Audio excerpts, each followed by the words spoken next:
আমরা দেখব লুক লিখিত সুসমাচার 17 অধ্যায় 20 পদ থেকে 25 পদ। লুক লিখিত সুসমাচার 17 অধ্যায় 20 পদ থেকে 25 পদ। আর প্রভু তার বাক্যে বলেন, ফরিসীরা তাকে জিজ্ঞাসা করিল, ঈশ্বরের রাজ্য কখন আসিবে?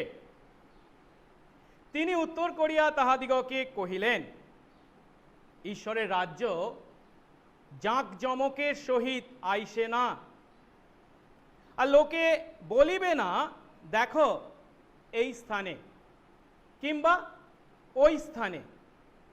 কারণ দেখো, ঈশ্বরের রাজ্য তোমাদের মধ্যেই আছে। আর তিনি শিষ্যদিগকে কহিলেন, এমন সময় আসিবে যখন তোমরা মনুষ্যপুত্রের সময়ের একদিন দেখিতে ইচ্ছা করিবে, কিন্তু দেখিতে পাইবে না। তখন লোকেরা তোমাদিগকে বলিবে, দেখো ওই স্থানে, দেখো এই স্থানে, যাইও না, পশ্চাৎগমন করিও না। কেননা বিদ্যুৎ যেমন আকাশের নিচে একদিক হইতে চমকাইলে আকাশের নিচে অন্য দিক পর্যন্ত আলোকিত হয়, মনুষ্যপুত্র আপনার দিনে সেই রূপ হইবেন। কিন্তু প্রথমে তাহাকে অনেক দুঃখ ভোগ করিতে এবং এই কালের লোকদের কাছে অগ্রাহ্য হইতে হইবে। আমেন। আসুন প্রার্থনা করি। পবিত্র মঙ্গলময় স্বর্গস্থ পিতা, তোমার ধন্যবাদ করি, আমাদের সৃষ্টিকর্তা, রক্ষাকর্তা, পালনকর্তা। প্রতিটি মুহূর্তে প্রভু তুমি তোমার অনুগ্রহে আমাদের হাত ধরে নিয়ে চলেছ, বাঁচিয়ে রেখেছ, প্রয়োজন সমস্ত কিছু জুগিয়ে চলেছ। এবং প্রভু আজ এই মুহূর্তে তোমার চরণতলে তোমার আরাধনা করবার জন্য তুমি আমাদেরকে মিলিত করেছ। ধন্য তুমি, ধন্য তোমার পুত্র যীশু খ্রিস্ট, যিনি স্বয়ং ঈশ্বর হয়েও এই পৃথিবীর মাটিতে মানুষ হয়ে অবতীর্ণ হয়েছিলেন এবং নিজে নিষ্পাপ নিষ্কলঙ্ক হয়েও আমাদের পাপের শাস্তি নিজে গ্রহণ করে সেই ক্রুশের উপর তার জীবন উৎসর্গ করেছিলেন, পাপের প্রায়শ্চিত্ত করেছেন। আর তারই গুণে প্রভু আজ আমরা তোমার চরণতলে উপস্থিত হয়েছি। পবিত্র আত্মা ঈশ্বর, তুমি আমাদের হৃদয়ে সেই যিশুকে বিশ্বাস করার জন্য নতুন জন্ম দিয়েছিলে প্রভু গো। যখন আমরা অনুতপ্ত হয়ে কেবল সেই যিশুকে বিশ্বাসে তোমার সন্তান হয়েছি, তোমাকে বাবা বলে ডাকার সুযোগ পেয়েছি। বাবা, আজ তোমার ছেলে মেয়ে আমরা তোমার কাছে যখন উপস্থিত হয়েছি, প্রভু তুমি তোমার আত্মা দ্বারা আমাদেরকে পরিচালনা দান করো। তোমার সেই আত্মা দ্বারা মুখ নিশ্চিত যে বাক্য প্রভু আজ আমরা পাঠ করেছি, যা তোমার দাস লুক আমাদের জন্য লিপিবদ্ধ করেছেন, সেই লুক লিখিত সুসমাচার 17 অধ্যায় 20 থেকে 25 পদ, সেখানে যে প্রভু তুমি তোমার রাজ্য তথা ঈশ্বরের রাজ্যের আগমন সম্পর্কে আমাদেরকে জানিয়েছ, সেই সত্য উপলব্ধি করতে এবং সেই সত্য অনুসারে আজ আমাদের জীবন যাপন করতে তুমি আশীর্বাদ করো। সঙ্গে সঙ্গে থাকো, যিশু নামে এই প্রার্থনা চাই, আমেন। আমরা লুক লিখিত সুসমাচার 17 অধ্যায় থেকে শিখছি ঈশ্বরের প্রশংসা করতে ও যিশুকে ধন্যবাদ জানাতে ফিরে এসেছিল। তারা যদিও 10 জনেই শারীরিক সুস্থতা লাভ করেছিল, কিন্তু তাদের মধ্যে যে একজন যিশুর কাছে ফিরে এসেছিল, সে যে কেবল শারীরিক সুস্থতা লাভ করেছিল তা নয়, তার থেকেও সে অনেক বেশি আশীর্বাদ লাভ করেছিল। আর সেই আশীর্বাদ হলো, সে তার আত্মার পরিত্রাণ লাভ করেছিল। সে তার আত্মার পরিত্রাণ লাভ করেছিল বলেই সেদিন ঈশ্বরের প্রশংসা করতে এবং যিশুকে ধন্যবাদ জানাতে যিশুর কাছে ফিরে এসেছিল। আর আমরা জানি সেই 10 জনের মধ্যে একজন যে ফিরে এসেছিল, সে ছিল একজন সমরীয়। এখন সেই সমরীয় কুষ্ঠ রোগী সুস্থতা লাভের পর ঈশ্বরের প্রশংসা করতে ও ধন্যবাদ করতে যে ফিরে এসেছিল, তা যে তার নিজের প্রচেষ্টার ফল ছিল তা নয়, কিন্তু তার পরিবর্তে তা ছিল তার জীবনে এবং তার হৃদয়ে ঈশ্বরের যে সক্রিয় রাজত্ব, তার জীবনে ঈশ্বর যে রাজা, তারই পরিণাম। সেদিন সেই সমরীয় কুষ্ঠরোগীর জীবনে ও হৃদয়ে ঈশ্বরের রাজত্বের ফলস্বরূপ সে যেমন ঈশ্বরের প্রশংসা এবং ধন্যবাদ করতে যিশুর কাছে ফিরে এসেছিল, ঠিক একইভাবে আজ খ্রিস্ট বিশ্বাসী আমাদের জীবন এবং আমাদের হৃদয়েও একইভাবে সেই ঈশ্বরের রাজ্য যেহেতু প্রতিষ্ঠিত, যেহেতু আমরা ঈশ্বরের প্রজা, সেহেতু তিনি আমাদের রাজা, আমাদের উপর রাজত্ব করে চলেছেন। কিন্তু এই যে ঈশ্বর আমাদের জীবনের রাজা, ঈশ্বর আমাদের উপর রাজত্ব করছেন, আমরা যে ঈশ্বরের রাজ্যে বসবাস করছি, এই ঈশ্বরের রাজ্য সম্বন্ধে তখনকার দিনের ইহুদিদের যেমন ভুল চিন্তা ছিল, আজ অনেক খ্রিস্ট বিশ্বাসীর মধ্যেও ভুল চিন্তা আছে। আর আজ আমরা যে শাস্ত্রাংশ পাঠ করেছি তার পরবর্তী শাস্ত্রাংশ অর্থাৎ লুক 17 অধ্যায় 20 থেকে 25 পদ, সেখানে আমরা দেখতে পাচ্ছি যিশু সেই ইহুদিদের কাছে তথা তার শিষ্যদের কাছে এই ঈশ্বরের রাজ্য সম্পর্কে সঠিক শিক্ষা দিয়েছেন, যার মাধ্যমে এই ঈশ্বরের রাজ্য সম্বন্ধে তাদের ভুল চিন্তার সংশোধন তিনি করেছেন। তাই আসুন আজ আমরা এই লুক 17 অধ্যায় 20 থেকে 25 পদকে ভিত্তি করে দুই ধাপে ঈশ্বরের রাজ্যের আগমন সম্বন্ধে সঠিক উপলব্ধি লাভ করি। দুই ধাপে আমরা তা শিখতে চলেছি। প্রথম ধাপে আমরা দেখব ঈশ্বরের রাজ্যের গোপনে ও আভ্যন্তরীণ ভাবে আগমন। সহজ কথায় ঈশ্বরের রাজ্যে গোপন ও আভ্যন্তরীণ আগমন। আর দ্বিতীয় ধাপে আমরা দেখব ঠিক তার বিপরীত, ঈশ্বরের রাজ্যের হঠাৎ এবং বাহ্যিক সকলকে জানিয়ে সেই ঈশ্বরের রাজ্যের আগমন, যা এই শাস্ত্রাংশে যিশু আমাদের কাছে তুলে ধরেছেন। প্রথম অংশ যেটা আমরা 20 থেকে 21 পদে দেখতে পাচ্ছি, সেখানে আমরা দেখতে পাচ্ছি কি ঈশ্বরের রাজ্যে আগমন সম্বন্ধে যিশু ফরিসীদের একটি প্রশ্নের উত্তর দিয়েছেন। আর তিনি সেই উত্তরের মাধ্যমে কি বলছেন? তিনি বলছেন যে তার প্রথম আগমনের দ্বারা, যিশুর প্রথম আগমনের দ্বারা ঈশ্বরের রাজ্য ইতিমধ্যে তাদের মধ্যে এসে গিয়েছে, আর সেই আগমন ঘটেছে গোপনে এবং বেশিরভাগ মানুষেরই দৃষ্টি এড়িয়ে। তারপর আমরা দেখব যিশু এর দ্বিতীয় অংশে, এই শাস্ত্রাংশের দ্বিতীয় অংশে 22 থেকে 24 পদে ফরিসীদের প্রশ্নের উত্তর নয়, তিনি যিশু তার শিষ্যদেরকে শিক্ষা দিচ্ছেন কি পৃথিবীর মাটিতে তার আগমনের দ্বারা তিনি ঈশ্বরের রাজ্যের যে শুভ সূচনা করেছেন, সেই রাজ্যের পরিসমাপ্তি তিনি তার দ্বিতীয় আগমনের মাধ্যমে সাধন করতে চলেছেন। আর সেই দ্বিতীয় আগমন ঘটতে চলেছে হঠাৎ, এবং সকলের চোখেই তার সেই দ্বিতীয় আগমন ধরা পড়বে। এখন এই প্রথম আগমন এবং দ্বিতীয় আগমন এর মধ্যে কিন্তু একটা গুরুত্বপূর্ণ ঘটনা ঘটতে চলেছে। তার প্রথম আগমন শেষ হবে সেই গুরুত্বপূর্ণ ঘটনার দ্বারা। আর সেই গুরুত্বপূর্ণ ঘটনা কি? তাকে দুঃখ ভোগ করতে হবে, তাকে তার নিজের দেশের জাতির মানুষদের দ্বারা অগ্রাহ্য হতে হবে, যা 25 পদে বর্ণনা করা হয়েছে। অর্থাৎ যীশু খ্রিস্ট এই শাস্ত্রাংশের মাধ্যমে ঈশ্বরের রাজ্যের দুটো দিককে, একটা বর্তমান দিক আর একটা ভবিষ্যৎ দিক, একটা অলরেডি আমাদের মধ্যে শুরু হয়ে গেছে তার প্রথম আগমনের দ্বারা, এবং আরেকটি তার দ্বিতীয় আগমনের দ্বারা যে সেই রাজ্যের পরিসমাপ্তি ঘটবে, তা তিনি বর্ণনা করেছেন। আসুন আমরা দুই ধাপে দেখি। প্রথমে আমরা দেখি ঈশ্বরের রাজ্যের গোপন এবং আভ্যন্তরীণ আগমন। যখন আমরা 20 এবং 21 পদে ঈশ্বরের রাজ্যের এই গোপন এবং আভ্যন্তরীণ আগমনকে দেখতে চলেছি, তাকে আমরা তিনটে ভাগে বা তিনটে অংশে দেখব। প্রথমে আমরা দেখব যিশুর শিষ্য ফরিসিরা যিশুকে ঈশ্বরের রাজ্যের আগমন সম্বন্ধে প্রশ্ন করেছেন।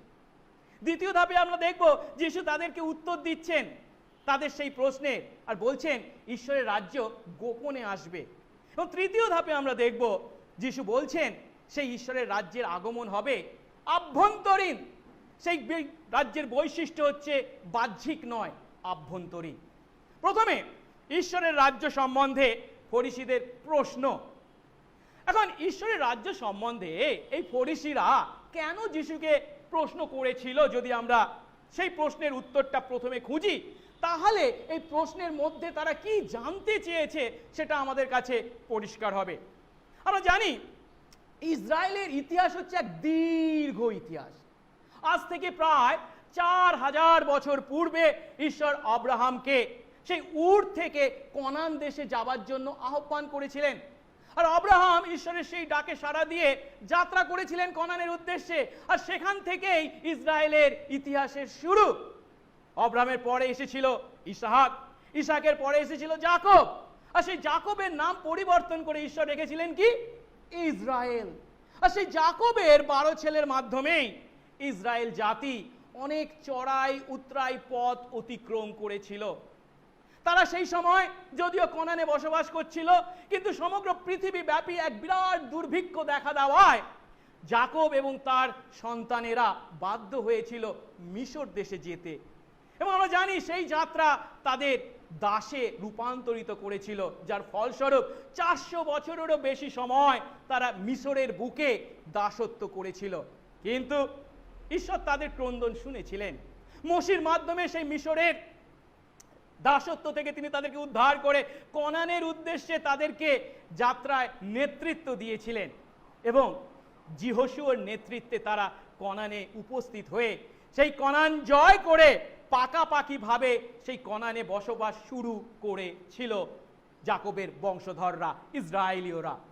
কিন্তু কিন্তু সেই ইসরায়েল, সেই যাকবের বংশধররা ঈশ্বরের অবাধ্য হয়ে এবং বিদেশি দেবদেবীদের সেবা করার দ্বারা ঈশ্বরকে অসন্তুষ্ট করেছিল। আর তাই ঈশ্বর তাদেরকে একের পর এক তাদের পার্শ্ববর্তী বিভিন্ন জাতির দ্বারা আক্রান্ত করেছিলেন, পরাজিত করেছিলেন। এমনকি সেই সমস্ত বিদেশিরা তাদেরকে বন্দি করে নিজেদের দেশে নিয়ে গিয়ে তাদেরকে বন্দি দশা ভোগ করতে পর্যন্ত বাধ্য করেছিল।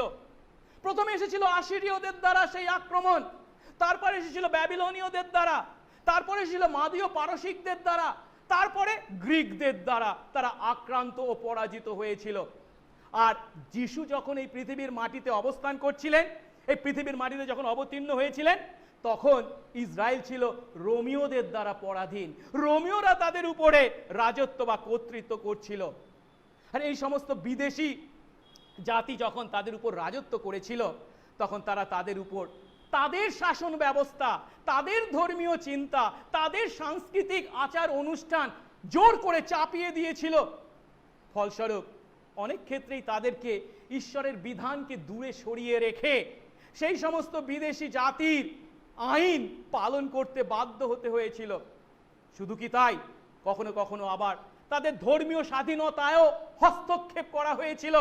তাদের মন্দিরকে অশুচি করা হয়েছিল, তাদের মন্দিরকে ভেঙে গুড়িয়ে মাটিতে মিশিয়ে ফেলা হয়েছিল এবং ঈশ্বরের উদ্দেশ্যে বলি উৎসর্গ করবারও সুযোগ তাদের ছিল না।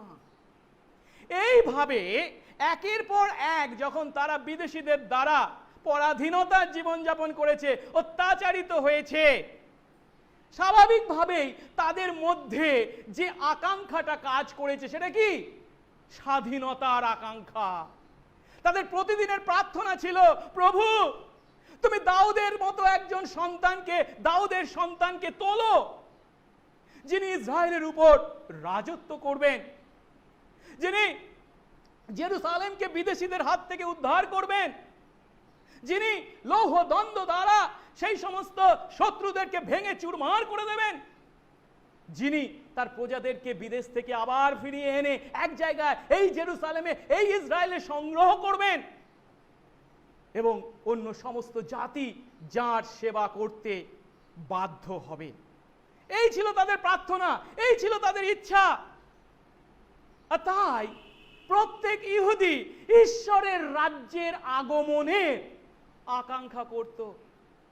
বিশেষত সেই সমস্ত ধর্মীয় নেতা ফরিসিরা এবং তাদের অনুসরণকারীরা চাইতো ঈশ্বরের রাজ্য যেন তাদের মধ্যে যত শীঘ্র সম্ভব নেমে আসে, আর সেই রাজ্যের রাজা হয়ে দাউদ সন্তান যেন তাদের উপর রাজত্ব করেন বাহ্যিক আকারে, পার্থিবভাবে, দৃশ্যগ্রাহ্য উপায়ে। আর এই আশা তাদের মধ্যে, এই আকাঙ্ক্ষা তাদের মধ্যে এতখানি প্রবল ছিল যে যদিও তারা যিশুকে ঘৃণা করত, তবু ঈশ্বরের রাজ্য সম্পর্কে এই যিশুর চিন্তা কি তা তারা যিশুর কাছে জানতে চেয়েছিল। আর তাই আমরা 20 পদে পাচ্ছি এই ফরিসিরা যিশুকে প্রশ্ন করেছে। আমরা পড়ি তো 20 পদের প্রথম অংশ। ফরিসিরা তাকে অর্থাৎ যিশুকে জিজ্ঞাসা করলো, ঈশ্বরের রাজ্য কখন আসবে? অর্থাৎ যিশু, আপনি কি মনে করেন? আপনি তো একজন রব্বি, গুরু, আপনি অনেক বিষয় শিক্ষা দিচ্ছেন, ভালো কথা। আচ্ছা, যে ঈশ্বরের রাজ্যের আকাঙ্ক্ষা করছি আমরা আগমনের, সেই ঈশ্বরের রাজ্য কখন আসবে? আপনার চিন্তা কি? আপনি কি বলেন? আজ আমরা যখন ঈশ্বরের রাজ্যের আগমন সম্বন্ধে ফরিসিদের এই প্রশ্ন করতে দেখছি, তখন আমাদের উপলব্ধি করতে হবে ঈশ্বরের রাজ্যের আগমন আর ঈশ্বরের রাজ্যের রাজার আগমন একই কথা। কারণ ঈশ্বরের রাজ্যের রাজা যখন আসবেন, তিনি যে রাজ্য স্থাপন করবেন সেই রাজ্যই কি ঈশ্বরের রাজ্য। আর তাই এখানে ফরিসিরা যখন এই প্রশ্ন করছে, সেই প্রশ্ন শুনে আমাদের অবাক হওয়ার কিছু নেই। কারণ এর আগে এই লুক 7 অধ্যায় 18 থেকে 23 পদে আমরা দেখতে পাই যোহন বাপ্তাইজকও তার শিষ্যদেরকে, তার 2 জন শিষ্যকে যিশুর কাছে পাঠিয়েছিলেন এবং একই প্রশ্ন করেছিলেন। সেখানে 19 পদে বলা হয়েছে, লুক 7 অধ্যায় 19 পদে, যার আগমন হবে, যে রাজার আগমন হবে, সেই ব্যক্তি কি আপনি, নাকি আমরা অন্য কারোর অপেক্ষায় থাকব? অর্থাৎ সহজ কথায় ফরিসিরা যখন যিশুকে এই প্রশ্ন করেছে, তখন তার দ্বারা সমস্ত ইহুদি যে মসিহের, যে উদ্ধারকারীর, যে পরিত্রাতার বা যে রাজার আগমনের আকাঙ্ক্ষা করছিল, সেই একই প্রশ্ন যিশুকে এখানে করেছে। আর সেই রাজার আগমন বা সেই মসিহের আগমন সম্পর্কে পুরাতন নিয়মে অনেক পূর্বাভাস আছে। আমি একটা পূর্বাভাসের কথা বলতে পারি, সেটা হচ্ছে দানিয়েল 2 অধ্যায় 44 পদ। আমি একটু দেখি তো, দানিয়েল ভাববাদী পুস্তক 2 অধ্যায় 44 পদ। সেই রাজ্যের আগমন সম্পর্কে কি পূর্বাভাস দেওয়া হয়েছে, সেই রাজ্যের আগমনে সম্বন্ধে কি আকাঙ্ক্ষা করা হয়েছে। দানিয়েল 2 অধ্যায় 44 পদে বলা হচ্ছে, সেই রাজাদের সময় স্বর্গের ঈশ্বর এক রাজ্য স্থাপন করবেন, তা কখনো বিনষ্ট হবে না, এবং সেই রাজত্ব অন্য জাতির হাতে সমর্পিত হবে না। কেবল তাই নয়, আরো বলা হচ্ছে, তা অর্থাৎ ঈশ্বরের যে রাজ্য স্থাপিত হবে, সেই রাজ্য ওই সকল রাজ্য চূর্ণ ও বিনষ্ট করে নিজে চিরস্থায়ী হবে। অর্থাৎ ঈশ্বরের দ্বারা যে রাজ্য স্থাপিত হওয়ার কথা দানিয়েলের 2 অধ্যায়ের 44 পদে ঘোষণা করা হয়েছে বা পূর্বাভাস দেওয়া হয়েছে বা ভাববাণী করা হয়েছে, তা এমন রাজ্য যা অন্য সমস্ত রাজ্য চূর্ণ বিনষ্ট করে চিরকালের জন্য স্থায়ী হবে। এখানে ফরিসিরা সেই রাজ্যের আগমন আশা করছে, সমস্ত ইহুদি সেই রাজ্যের আগমন আশা করছে, যা একজন রাজার, মসিহের আগমনের দ্বারা এই পৃথিবীর মাটিতে স্থাপিত হবে বলে তারা বিশ্বাস করে। এইভাবে ফরিসিরা যখন যিশুকে প্রশ্ন করেছেন, ঈশ্বরের রাজ্যের আগমন কখন হবে, তখন কেবল ঈশ্বরের রাজ্য কখন হবে তা নয়, পাশাপাশি তারা জানতে চেয়েছে ঈশ্বরের রাজ্যের যখন আগমন হবে তার চিহ্ন কি কি হবে, তার চিহ্ন কি, তাও তারা জানতে চেয়েছে। কারণ ইহুদিরা আশা করত, পুরাতন নিয়মের ভাববাদী পুস্তকগুলো যখন আমরা পড়ি তখন আমরা দেখতে পাই বারংবার সদাপ্রভুর দিন, দ্য ডে অফ দ্য লর্ডের কথা বলা হয়েছে, সদাপ্রভুর দিনের কথা। আর সেই সদাপ্রভুর দিনের একটা অংশ হচ্ছে কি ঈশ্বরের রাজ্যের আগমন। আর সেই ঈশ্বরের রাজ্যের আগমন যখন হবে সদাপ্রভুর দিনের অংশ হিসাবে, তখন বিভিন্ন মহাজাগতিক বিচারের, মহাজাগতিক চিহ্নের ঘটনা ঘটবে। আর তাই তারা জিজ্ঞাসা করছে কিভাবে হবে, কখন হবে। এখন যিশু যখন তাদের এই চিন্তাটা উপলব্ধি করেছেন যে তারা সেই বাহ্যিক চিহ্নের আশা করছে, যার দ্বারা ঈশ্বরের রাজ্যের আগমন তারা দেখবে বলে আশা করছে, তখন তিনি বলছেন যে ঈশ্বরের রাজ্যের আগমন হবে বা হয়েছে তা কিন্তু গোপনে ঘটেছে। এই ধরনের বাহ্যিক কোনো বিরাট মহাজাগতিক ঘটনার দ্বারা যে ঘটেছে তা নয়। আর তাই আমরা 20 পদের দ্বিতীয় অংশে তাকে দেখছি উত্তর দিতে, যে তিনি বলছেন যে এই রাজ্যের, ঈশ্বরের রাজ্যের আগমন যা ইতিমধ্যে ঘটে গেছে তা গোপনে ঘটেছে, খুব কম মানুষই তা উপলব্ধি করেছে বা দেখতে পেয়েছে। তারা প্রশ্ন করেছিল যখন, তখন তারা চেয়েছিল, ফরিসিরা ইচ্ছা করেছিল দৃষ্টিনন্দনকারী, চোখ ধাঁধানো বিভিন্ন চিহ্নের মাধ্যমে ঈশ্বরের রাজ্যের আগমন ঘটবে বলেই যিশু তাদেরকে জানাবেন। কিন্তু যিশু তাদের বলছেন ঈশ্বরের রাজ্যের আগমন হলো এমন ঘটনা যা বেশিরভাগ লোকেরই দৃষ্টি এড়িয়ে ঘটে। অর্থাৎ ঈশ্বরের রাজ্যের আগমন হচ্ছে এমনভাবে ঘটে যাকে বলা যেতে পারে নীরবে, নিঃশব্দে, বেশিরভাগ মানুষের দৃষ্টি এড়িয়ে। আর তাই তিনি বলছেন 20 পদের দ্বিতীয় অংশে কি, তিনি তাদের বললেন ঈশ্বরের রাজ্য জাঁকজমকের সঙ্গে বা বাহ্যিক প্রদর্শনীর সঙ্গে আসে না, কিংবা ঈশ্বরের রাজ্য এমন ভাবে আসে না যে তা লক্ষ্য করা যাবে, চোখে দেখা যাবে। যিশু যখন এই কথা তাদেরকে বলছেন তখন সেই কথা থেকে আমাদের উপলব্ধি করতে হবে কি, ফরিসিরা ঈশ্বরের রাজ্যের প্রকৃতি সম্বন্ধে ভুল ধারণার অধিকারী ছিল। কেন?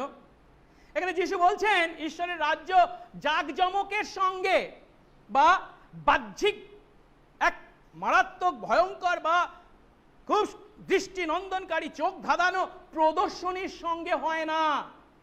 তখন তার অর্থ ফরিসিরা ঈশ্বরের রাজ্যের আগমনকে কিভাবে আশা করেছিল? চিৎকার করে সেই রাজ্যের আগমন ঘোষণা করা হবে, কিংবা উদ্ধত ঘোড়ায় চেপে টগবগিয়ে আসা হবে, কিংবা সৈন্যদলের কুচকাওয়াজের দ্বারা সেই রাজ্যের আগমন ঘটবে, কিংবা সামরিক ব্যান্ড বাজিয়ে এইরকম বাহ্যিক প্রদর্শনীর দ্বারা ঈশ্বরের রাজ্যের আগমন ঘটবে বলে তারা আশা করেছিল। কিন্তু যিশু তাদের কি বলছেন? না, ঈশ্বরের রাজ্যের আগমন এই ধরনের কোন বাহ্যিক মর্যাদাপূর্ণ চিহ্ন বা প্রদর্শনীর দ্বারা হয় না। তাদের আশানুযায়ী ঈশ্বরের রাজ্যের আগমন যদি বিশাল প্রদর্শনীর মাধ্যমে হতো তাহলে কি হতো? বেশিরভাগ মানুষের চোখেই তা ধরা পড়তো।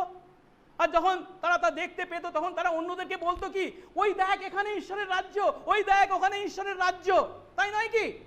সেই কথাই 21 পদে যিশু বলছেন, আর লোকে বলবে না দেখো এখানে কিংবা ওখানে। তার মানে কি? তার মানে যারা জাঁকজমকের সঙ্গে দৃষ্টিনন্দনকারী প্রদর্শনীর দ্বারা ঈশ্বরের রাজ্যের বা ঈশ্বরের রাজত্বের আগমন আশা করবে, তারা আশাহত হবে, তারা নিরাশাগ্রস্ত হবে। বেশিরভাগ মানুষের চোখে তা ধরাই পড়বে না।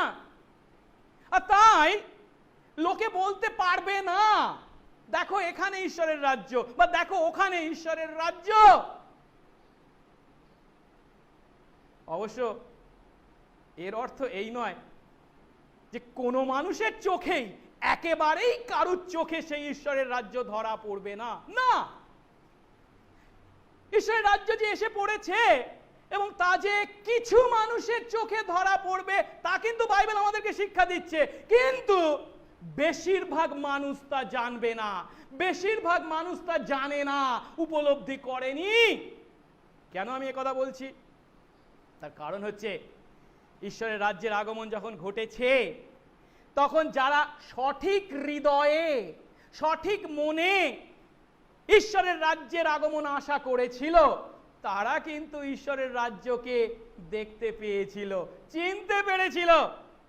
আর তাই আমরা দেখতে পাই শিশু যিশুকে নিয়ে যখন জেরুসালেম মন্দিরে উপস্থিত হয়েছিল তারা, তার বাবা মা, তখন কে? শিমিয়ন বা হান্না যিশুকে চিনতে পেরেছিল তিনিই খ্রিস্ট, তিনি ঈশ্বরের রাজ্যের রাজা হয়ে এসেছেন। আমরা দেখি তো একটু বাইবেল থেকে দেখি তো, এই লুকই দেখি, লুক 2 অধ্যায়, লুক 2 অধ্যায় 26 পদ থেকে আমি একটু পড়ছি। প্রভু তার বাক্যে বলেন, আর পবিত্র আত্মা দ্বারা তাহার কাছে মানে কে? 25 পদে বলা হয়েছে কি, শিমিয়ন নামে এক ব্যক্তি জেরুসালেমে ছিলেন, তিনি ধার্মিক ভক্ত, ইসরায়েলের সান্ত্বনার অপেক্ষাতে তিনি থাকতেন এবং পবিত্র আত্মা তাহার উপরে ছিলেন। এখন সেই পবিত্র আত্মা তাহার কাছে প্রকাশিত হইয়াছিল, পবিত্র আত্মার দ্বারা তার কাছে প্রকাশিত হয়েছিল কি, তিনি প্রভুর খ্রিস্টকে দেখিতে না পাইলে মৃত্যু দেখিবেন না। তিনি সেই আত্মার আবেশে ধর্মধামে আসিলেন এবং যিশুর পিতামাতা যখন তাহার বিষয়ে ব্যবস্থা রীতি অনুযায়ী কার্য করিবার জন্য তাহাকে ভিতরে আনিলেন, তখন তিনি তাহাকে কোলে লইলেন আর ঈশ্বরের ধন্যবাদ করিলেন ও কহিলেন, স্বামীন, এখন তুমি তোমার বাক্যানুসারে তোমার দাসকে শান্তিতে বিদায় করো। একই কথা হান্নার বিষয়ে বলা হয়েছে। আমরা দেখি তো ওই লুক 2 অধ্যায় 38 পদ, আচ্ছা 36 পদ দেখি। আর হান্না নামে এক ভাববাদিনী ছিলেন, তিনি পনুয়েলের কন্যা, আশেরের বংশজাত, তাহার অনেক বয়স হইয়াছিল। তিনি কুমারী অবস্থার পর 7 বৎসর স্বামীর সহিত বাস করেন আর 84 বৎসর পর্যন্ত বিধবা হইয়া থাকেন। তিনি ধর্মধাম হইতে প্রস্থান না করিয়া উপবাস ও প্রার্থনা সহকারে রাত দিন উপাসনা করিতেন। তিনি সেই দণ্ডে উপস্থিত হইয়া ঈশ্বরের ধন্যবাদ করিলেন এবং যত লোক জেরুসালেমের মুক্তির অপেক্ষায় ছিল তাহাদিগকে যিশুর কথা বলিতে লাগিলেন। এর অর্থ কি? এর অর্থ শিমিয়নের মতো লোক, প্রভুর দাস, হান্নার মতো প্রভুর দাসী যিশুকে দেখে কিন্তু খ্রিস্ট হিসাবে চিনতে পেরেছিল। অর্থাৎ যিশু যখন বলছেন লোকে বলবে না দেখো এখানে কিংবা ওখানে, তার মানে ঈশ্বরের রাজ্যের আগমন যা অলরেডি ইতিমধ্যে ঘটে গেছে তা যেহেতু বেশিরভাগ মানুষের চোখ এড়িয়ে ঘটেছে, গোপনে ঘটেছে, সেই কারণে বেশিরভাগ মানুষ তা জানে না। মাত্র সামান্য কিছু মানুষ যারা ঈশ্বরের হৃদয়ে ঈশ্বরের পদ্ধতিতে তার আগমনের জন্য অপেক্ষা করেছে তারাই কেবল চিনতে পেরেছে, দেখতে পেরেছে, উপলব্ধি করেছে। কিন্তু এই আগমন সম্পর্কে, যিশুর প্রথম আগমনের দ্বারা ঈশ্বরের রাজ্যের যে শুভ সূচনা ঘটেছে সেই রাজ্যের আগমন সম্পর্কে যিশু আরো একটি বিষয় বলেছেন। আর সেটি কি? সেটি কোনো বাহ্যিক বিষয় নয়, সেটি হলো আভ্যন্তরীণ বিষয়। হ্যাঁ, সেই ইহুদিদের চিন্তার সম্পূর্ণ বিপরীতে যিশু ঘোষণা করেছেন ঈশ্বরের রাজ্য বা ঈশ্বরের রাজত্ব তাদের মধ্যেই বর্তমান। 21 পদ দেখি, 21 পদের দ্বিতীয় অংশ, কারণ দেখো ঈশ্বরের রাজ্য তোমাদের মধ্যেই আছে। ঈশ্বরের রাজ্য তোমাদের মধ্যেই আছে। আর তোমরা কিনা আমাকে জিজ্ঞাসা করছো ঈশ্বরের রাজ্য কখন আসবে?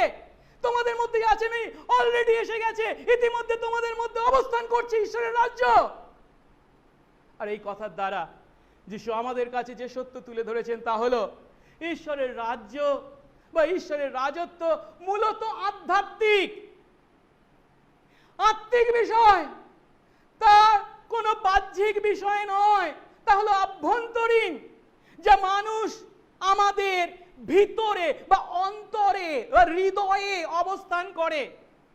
যে কোনো ব্যক্তির জীবনে বা হৃদয়ে ঈশ্বর রাজা হিসাবে প্রকৃত অর্থে স্বীকৃত ও সমাদৃত, তার মধ্যে ঈশ্বরের রাজ্য এবং রাজত্ব অবস্থান করে। আমি আপনি, আমার আপনার হৃদয়ে যদি ঈশ্বর রাজা হন, তাকে যদি রাজা বলে আমরা স্বীকার করি এবং তাকে সমাদর করি, তার মানে ঈশ্বরের রাজ্য ইতিমধ্যে আমার মধ্যে, আপনার মধ্যে অবস্থান করছে। আরো সহজ অর্থ হলো যে রাজ্য বা রাজত্বের কথা যিশু এখানে আমাদের বলেছেন, তা কোনো বাহ্যিক বিষয় নয়, তা দৃশ্যগ্রাহ্য বিষয় নয় যে মানুষরা তা দেখতে পারে আর বলতে পারে এখানে ঈশ্বরের রাজ্য, ওখানে ঈশ্বরের রাজ্য। পরিবর্তে ঈশ্বরের রাজ্য হলো কি জানেন? রোমিও 14:17 অনুসারে ঈশ্বরের রাজ্য হলো ধার্মিকতা, শান্তি এবং পবিত্র আত্মাতে আনন্দের ন্যায় আভ্যন্তরীণ গুণাবলীর সমষ্টি। আর সেই ঈশ্বরের রাজ্য সেখানে বর্তমান যেখানে ঈশ্বরকে রাজা বলে স্বীকার করা হয় এবং সম্মান করা হয়। এখন হয়তো আপনাদের মধ্যে কেউ বলতে পারেন, কিন্তু যিশু এই কথাগুলো কাদের উদ্দেশ্যে বলেছেন? ফরিসীদের উদ্দেশ্যে নয় কি? এই উত্তর কাদের দিচ্ছেন তিনি? ফরিসীদের। আর যিশু কিনা বলছেন তোমাদের মধ্যে ঈশ্বরের রাজ্য আছে, ফরিসীদের মধ্যে ঈশ্বরের রাজ্য আছে। সেই ফরিসী যারা যা যিশুকে অবিশ্বাস করে, যিশুকে ঘৃণা করে, যিশুর শত্রু, তাদের মধ্যে কি থাকতে পারে? আর তাই হয়তো আপনারা বলতে পারেন এমন কথা, আসলে তোমাদের মধ্যে ঠিক নয়, তোমাদের আশেপাশে বা তোমাদের চারপাশে বা তোমাদের মাঝে আছে, তোমাদের ভিতরে, তোমাদের অন্তরে, এ কথা নয়। আমাদের বুঝতে হবে যিশু যখন বলছেন ঈশ্বরের রাজ্য তোমাদের মধ্যে আছে, তোমাদের মানে এখানে যে তিনি ফরিসীদের নির্দেশ করেছেন তা নয়, কিন্তু তার মাধ্যমে তোমাদের মানে যে কোনো মানুষ, তুমি মানে যে কোনো মানুষ হতে পারে, যে মানুষের হৃদয়ে ঈশ্বর রাজা, ঈশ্বরকে রাজা বলে স্বীকার করা হয়েছে এবং ঈশ্বরকে রাজা বলে তার সম্মান তাকে জানানো হয়, তাদের মধ্যে ইতিমধ্যে ঈশ্বরের রাজ্য এসে গেছে, অবস্থান করছে। আর তাই যিশুর এই কথাকে উপলব্ধি করতে হলে আমাদের প্রথমে বুঝতে হবে নতুন নিয়মে ঈশ্বরের রাজ্যকে কিভাবে বর্ণনা করা হয়েছে। এর আগেই আমি একটু হিন্টস দিয়েছি, একটু ইঙ্গিত দিয়েছি। আর তা কি? নতুন নিয়মের শিক্ষা অনুসারে যীশু খ্রিস্টের প্রথম আগমনের দ্বারা মানে কি? মরিয়মের গর্ভে জন্মের দ্বারা যে তিনি প্রথম আগমন ঘটেছিল, তার মাধ্যমে ঈশ্বরের রাজ্য আমাদের মধ্যে ইতিমধ্যে এসে গেছে, অলরেডি এসে গেছে। কিন্তু এই ঈশ্বরের রাজ্য যা ইতিমধ্যে আমাদের মধ্যে এসে গেছে, তার পরিসমাপ্তি, কনজিউমেশন কিন্তু এখনো ঘটেনি, এখনো নয়। তার জন্য তার আরো একটা আগমনের প্রয়োজন আছে, যাকে বাইবেল বলে তার দ্বিতীয় আগমন। ঈশ্বরতাত্ত্বিকরা একে বলে অলরেডি বাট নট ইয়েট, মানে ইতিমধ্যে তার রাজ্য আমাদের মধ্যে এসে গেছে কিন্তু এখনো তার পরিসমাপ্তি ঘটেনি, সেটা এখনো ঘটিতব্য বিষয়। তাই ঈশ্বরের রাজ্যের দুটো দিক বর্তমান, একটা হচ্ছে বর্তমান দিক যা ইতিমধ্যে যিশুর প্রথম আগমনের দ্বারা আমাদের মধ্যে এসে গেছে বা ঘটে গেছে, আর একটা হচ্ছে ভবিষ্যৎ দিক যা তার দ্বিতীয় আগমনের মাধ্যমে আগামী দিনে ঘটতে চলেছে। আর যিশু এখানে ফরিসীদেরকে যে উত্তর দিচ্ছেন তার মাধ্যমে ঈশ্বরের রাজ্যের কোন দিককে নির্দেশ করেছেন? বর্তমান দিককে, যা ইতিমধ্যে আধ্যাত্মিক কাজ, সেই আধ্যাত্মিক রাজ্যের বৈশিষ্ট্য যা ইতিমধ্যে তাদের মধ্যে শুরু হয়ে গেছে তাকে নির্দেশ করেছেন। কিভাবে? সেই রাজ্যের শুরু কিভাবে হয়েছে? বেথলেহেমের একটি গোয়াল ঘরে জাবপাত্রে সেই রাজ্যের শুরু ঘটেছে, এই পৃথিবীর মাটিতে ঈশ্বরের রাজ্যের আগমনে। আর সেই বেথলেহেমের গোয়াল ঘরের জাবপাত্রে তিনি যখন জন্মগ্রহণ করেছিলেন, তাকে একটা দৃষ্টি নন্দনকারী ঘটনা হয়েছিল, তাকে সারা বিশ্বে ছড়িয়ে গেছিল। সমস্ত জ্ঞানী, ধনী, শক্তিশালী মানুষরা কি তা জানতে পেরেছিল? না, তাদের চোখ এড়িয়ে গেছিল, তাদের কাছে তা ছিল অজ্ঞাত। কেবল কি তাই, কিন্তু সেই শিশু যিশুকে যখন জেরুসালেম মন্দিরে আনা হয়েছিল, একটু আগে আমরা দেখেছি, তখন কিন্তু শিমিওনের ন্যায় ঈশ্বর ভক্ত, হান্নার ন্যায় ভাববাদিনী ন্যায় খুব কম লোকই তাকে রাজা হিসাবে চিনতে পেরেছিল, স্বীকার করেছিল বা তার সমাদর করেছিল। তার 30 বছর পর তিনি যখন জগতের কাছে আত্মপ্রকাশ করেছিলেন, তখনও সেই একই ঘটনা ঘটেছিল। মাত্র কিছু সংখ্যক মৎস্যজীবী এবং পাপী করগ্রাহী তাকে গ্রহণ করেছিল। শাসক সম্প্রদায় বা ধর্মীয় নেতারা তাদের চোখ দিয়ে তাকে চিনতে পারেনি। এ হচ্ছে সেই বাক্যের সত্যতা। যখন 1 অধ্যায় 11 পদে যখন বলছে না, তিনি তার নিজের জাতির মানুষদের কাছে এসেছিলেন, কিন্তু তারা তাকে গ্রহণ করেনি। এখন দেখুন কি ট্র্যাজেডি, যে ইহুদিরা ঈশ্বরের রাজ্যের আগমন বা সেই মসিহের জন্য আগমন আকাঙ্ক্ষা করছিল, অপেক্ষায় ছিল অধীর আগ্রহে, কিন্তু তারা যেহেতু ভুল পথে তার আগমন আশা করেছিল, রাজা এসে গেছেন, রাজত্ব তাদের মধ্যে এসে গেছে, তবু তারা তাকে চিনতে পারেনি। ঈশ্বরের রাজ্য তাদের মধ্যে অবস্থান করলেও তারা চিনতে পারেনি, কারণ তারা ভুল আশা করেছে, ভ্রান্ত আশা করেছে, ভুল আকাঙ্ক্ষা ছিল তাদের মধ্যে। আর আজ যখন এই কথা আমরা যিশুর সময়কার ইহুদিদের সম্বন্ধে চিন্তা করছি, এই কথা আজ আমাদের জন্য একইভাবে প্রযোজ্য। আমরা যেন ঈশ্বরের রাজ্যকে জগতের রাজ্য থেকে পৃথক করতে শিখি, সেই চোখ বা সেই দৃষ্টি যেন আমাদের থাকে। কিন্তু খুবই দুঃখের বিষয়, খ্রিস্ট বিশ্বাসী হয়েও আমরা অনেক সময় সেই সমস্ত ফরিসি বা ইহুদির ন্যায় একই ভুল চিন্তা করি।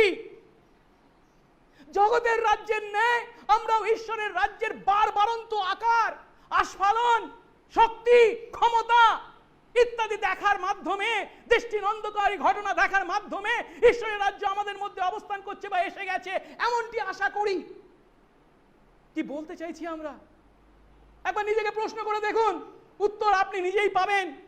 আমরা চাই যখন বড় বড় গির্জাঘর তৈরি হবে, প্রভুর দিনে মণ্ডলী গৃহ লোকে লোকারণ্য হবে, খ্রিস্ট বিশ্বাসীরা দেশের নেতা নেত্রী হবে, খ্রিস্ট বিশ্বাসীদের সন্তানেরা দেশের প্রধান প্রধান আসন বা পদের অধিকারী হবে।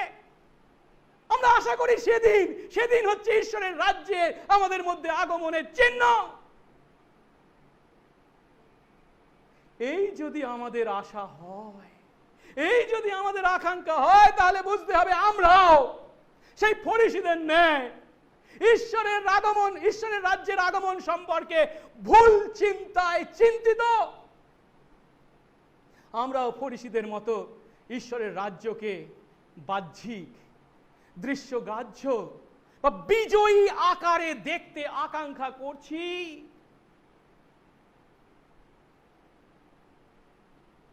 কিন্তু যিশু কি বলছেন? ঈশ্বরের রাজ্য তোমাদের মধ্যেই আছে। ঈশ্বরের রাজ্য আপনার মধ্যে আছে কি?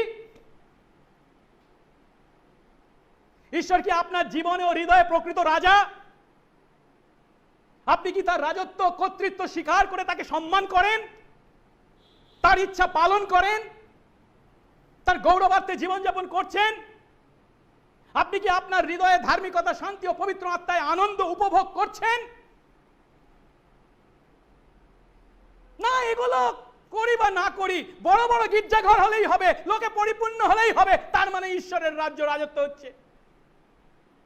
দেখুন, বড় বড় গির্জাঘরে কোনো অসুবিধা নেই, লোকে লোকারণ্য হয়েও তাতে অসুবিধা নেই, কিন্তু অসুবিধাটা হলো তাদের হৃদয়ে কি ঈশ্বর রাজা? তিনি কি তাদের মধ্যে রাজত্ব করছেন? তার ইচ্ছা পালনকারী জীবন তারা যাপন করছে? ঈশ্বরের গৌরবার্থে তাদের জীবন কি?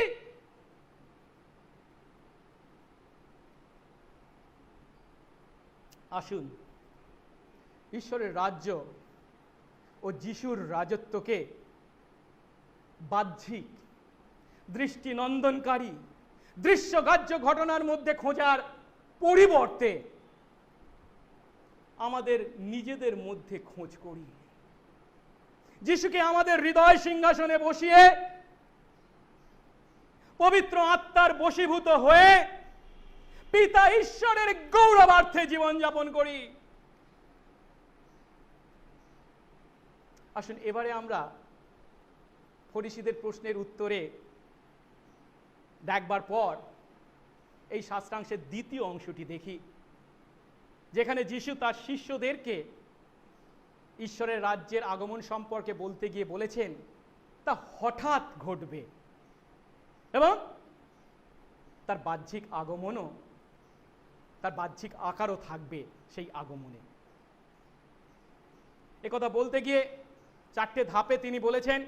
প্রথমে তিনি বলছেন বিশ্বাসীরা তার শীঘ্র আগমন কামনা করবে,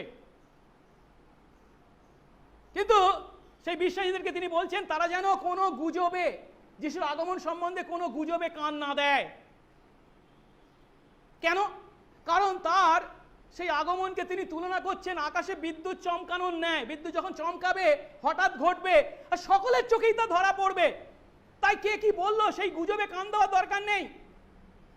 এবং শেষে বলছেন কিন্তু এইভাবে তার হঠাৎ ও বাহ্যিক আগমনের পূর্বে একটা ঘটনা অবশ্যই ঘটতে হবে, আর তা হলো তাকে দুঃখ ভোগ করতে হবে এবং তার নিজের জাতির দ্বারা অগ্রাহ্য হতে হবে। আসুন প্রথমে দেখি যিশু তার সেই দ্বিতীয় আগমনকে, যার দ্বারা তার ঈশ্বরের রাজ্যের পরিসমাপ্তি ঘটবে, তা বর্ণনা করতে গিয়ে বলছেন হঠাৎ এবং বাহ্যিক আকারে ঘটবে। প্রথমে তাই সে বিষয়ে বলতে গিয়ে বলছেন কি বিশ্বাসীরা তার শীঘ্র আগমন কামনা করবে। যিশু একটু আগে কি বলেছেন না, যাদের জীবনে এবং হৃদয়ে ঈশ্বর রাজা বলে স্বীকৃত ও সমাদৃত, তাদের মধ্যে ঈশ্বরের রাজ্য বা রাজত্ব ইতিমধ্যে এসে গেছে, অবস্থান করছে। এখন এই কথা বলার পর যিশু ঈশ্বরের রাজ্যের আগমনকে হঠাৎ ঘটবে এমন কথা বলছেন। আর এর দ্বারা ঈশ্বরের রাজ্যে এসে গেছে আবার হঠাৎ ঘটবে, তার মানেটা কি? তার দ্বিতীয় আগমনের দ্বারা ঈশ্বরের রাজ্যের যে পরিসমাপ্তি ঘটবে তাকে নির্দেশ করেছেন এবং সেই ঘটনা ঘটবে হঠাৎ, অনাকাঙ্ক্ষিত আকারে। আর যেহেতু হঠাৎ ঘটতে চলেছে এবং কাউকে না জানিয়ে ঘটতে চলেছে, সেই জন্য সেই দিন বা সেই ঘটনার কথা আগে ভাগে কেউ ভবিষ্যৎবাণী করতে পারে না। কোনো মানুষের পক্ষে তা সম্ভব নয়। 22 পদ দেখি, যিশু তার শিষ্যদের বলছেন, আর তিনি শিষ্যদের বললেন এমন সময় আসবে যখন তোমরা মনুষ্যপুত্রের সময়ের একদিন দেখতে ইচ্ছা করবে কিন্তু দেখতে পাবে না। এই কথার দ্বারা যিশু তার প্রথম আগমন এবং দ্বিতীয় আগমনের মধ্যবর্তী সময়ে সমস্ত বিশ্বাসীর আকাঙ্ক্ষাকে, বিশেষত তার প্রেরিত শিষ্যদের বা তার ঘনিষ্ঠ অনুসরণকারীদের আকাঙ্ক্ষার কথা ব্যক্ত করেছেন। কেন না, এতদিন যিশু সেই সমস্ত প্রেরিত শিষ্যদের বা ঘনিষ্ঠ অনুসরণকারীদের সঙ্গে ছিলেন পৃথিবীর মাটিতে, কিন্তু তিনি যখন ছিলেন তারা সেই যিশুর সঙ্গে একসঙ্গে পথ চলেছে, যিশুর কথা শুনেছে, তাদের প্রশ্নের উত্তর যিশু তাদেরকে দিয়েছেন, কত সুন্দর সময় তারা কাটিয়েছে যিশুর সঙ্গে। কিন্তু যিশু মরতে চলেছেন, পুনরুত্থিত হতে চলেছেন এবং স্বর্গে পিতার কাছে ফিরে যেতে চলেছেন, আর তারপর তারা কিন্তু এই সুবিধা আর ভোগ করতে পারবে না। আর ফলস্বরূপ পিতা ঈশ্বরের অনুপস্থিতিতে তারা যখন বিভিন্ন কঠিন পরিবেশ বা পরিস্থিতির মুখোমুখি হবে, তখন তারা কি চাইবে? তারা চাইবে সেই যিশুর আগমন যেন যত শীঘ্র সম্ভব হয়। আমরা একে মথি লিখিত সুসমাচার 9 অধ্যায় 15 পদে যিশুর কথার সমান্তরাল হিসাবে চিন্তা করতে পারি, যেখানে যোহন বাপ্তাইজকের শিষ্যরা এসে যিশুকে প্রশ্ন করেছিল, আচ্ছা এই ফরিসীরা বা যোহনের শিষ্য আমরা তো উপবাস করি, কিন্তু আপনার শিষ্যরা কেন উপবাস করে না? আর তখন যিশু তাদের কি উত্তর দিয়েছিলেন? এমন সময় আসবে যখন তাদের কাছ থেকে বর ঊর্ধ্বে অর্থাৎ স্বর্গে পিতার কাছে ফিরে যাবেন, ঊর্ধ্বে নিত হবেন, তখন তারা উপবাস করবেন।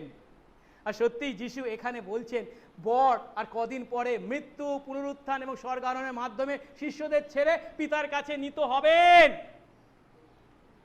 আর সেই সময় তারা সেই কঠিন পরিস্থিতির মধ্যে পড়বে, বা এমন দিন তাদের জীবনে আসতে চলেছে যেদিনে তারা ভয়ঙ্কর অন্ধকারের মুখোমুখি হবে, বা সেই ধরনের কঠিন পরিস্থিতি যখন তারা কি চাইবে, যিশু তাড়াতাড়ি এসো, শীঘ্র এসো, কারণ তুমি এসে তোমার সেই মসিহের রাজ্যের গৌরব আমাদেরকে দেখাও।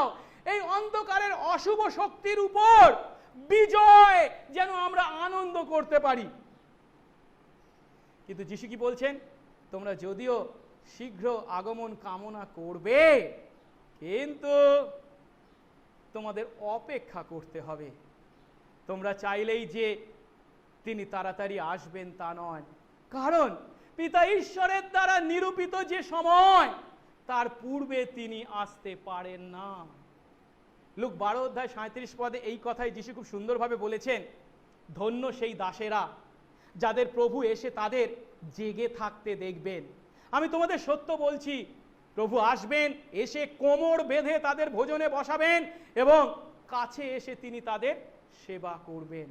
অর্থাৎ খ্রিস্ট বিশ্বাসী আমরা আজ এই পৃথিবীর মাটিতে যখন যিশুর প্রথম এবং দ্বিতীয় আগমনের মধ্যে জীবনযাপন করছি, বিভিন্ন সময় কঠিন পরিবেশ পরিস্থিতির মুখোমুখি হচ্ছি, আর চিৎকার করছি সেই শিষ্যদের মতো, প্রভু আর কতদিন অপেক্ষা করতে হবে, প্রভু কেন তুমি তাড়াতাড়ি আসছো না? কিন্তু তিনি কি বলছেন, অপেক্ষা করো, সহ্য করো, কারণ আমি আসছি পিতার নিরূপিত সময়ে, জেগে থাকো।